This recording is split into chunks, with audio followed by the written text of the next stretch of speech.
Police records show that at 2:17 a.m., a man called 911 from inside his own house.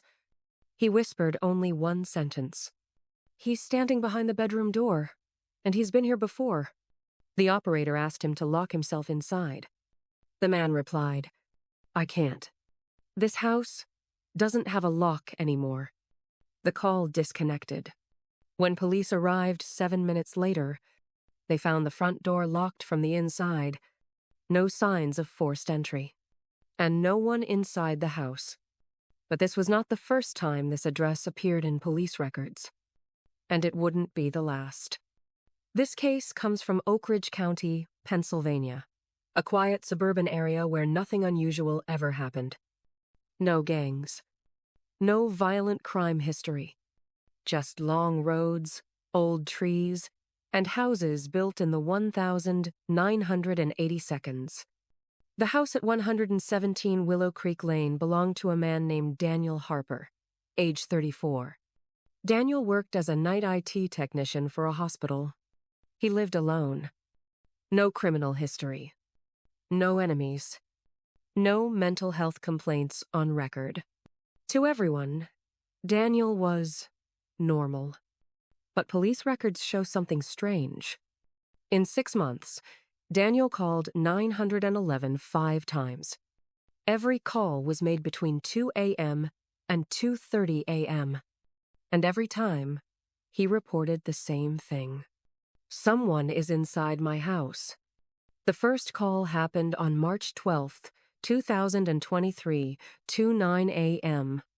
Daniel sounded scared, but calm. Police arrived in 6 minutes. They searched the entire house. Doors locked. Windows intact. No footprints. No missing items. Nothing. Before leaving, one officer joked, "Maybe you forgot to lock the door, man." Daniel didn't laugh. Instead, he said something that wasn't written in the report, but remembered by the officer later. "I didn't forget. I heard him breathing." After that night, Daniel changed his routine.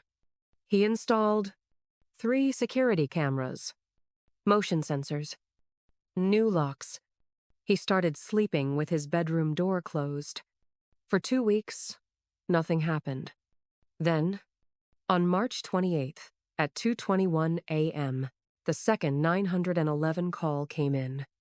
This time, Daniel was whispering. "He's standing in the hallway. I can see his shadow under the door." Police arrived.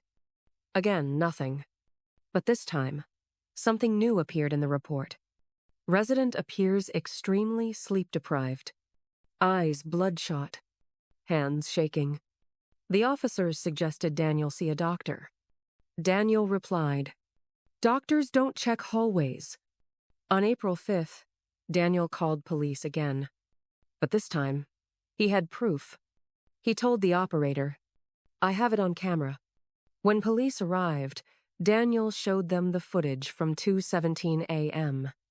At first, it looked normal. Empty hallway. Silent house. Then, at exactly 2 hours 17 minutes and 43 seconds, something changed. The hallway camera showed a dark shape, not walking, not crawling, just appearing. No footsteps. No door opening.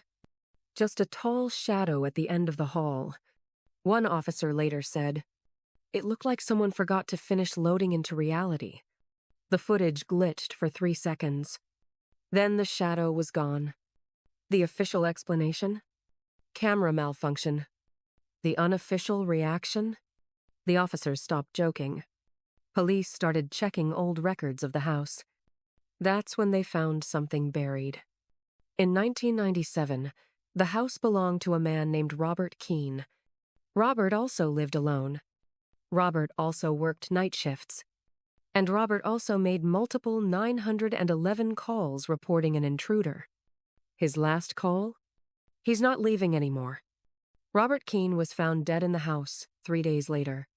Cause of death? Undetermined. No injuries. No poison. No heart attack. Just dead. Case closed. An officer quietly played Daniel the old 911 call. When Daniel heard Robert's voice, his face went pale. Because Robert said something Daniel had never told police. "He smells like cold metal."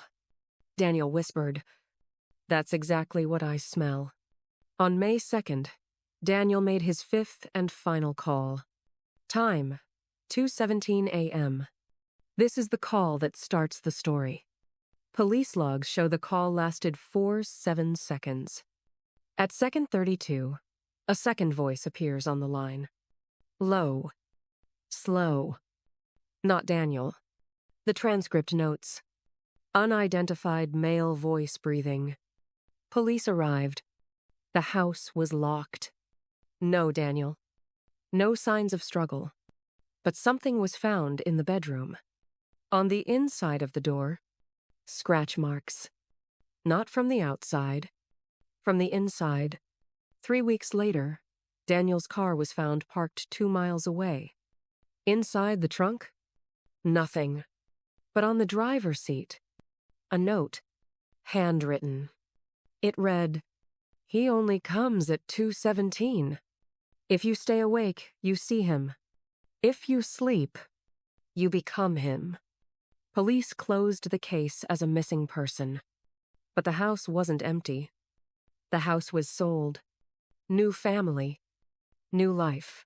6 months later, a new 911 call came from 117 Willow Creek Lane. Time, 2:17 a.m. The operator recognized the voice. Because it wasn't screaming. It wasn't scared. It was calm.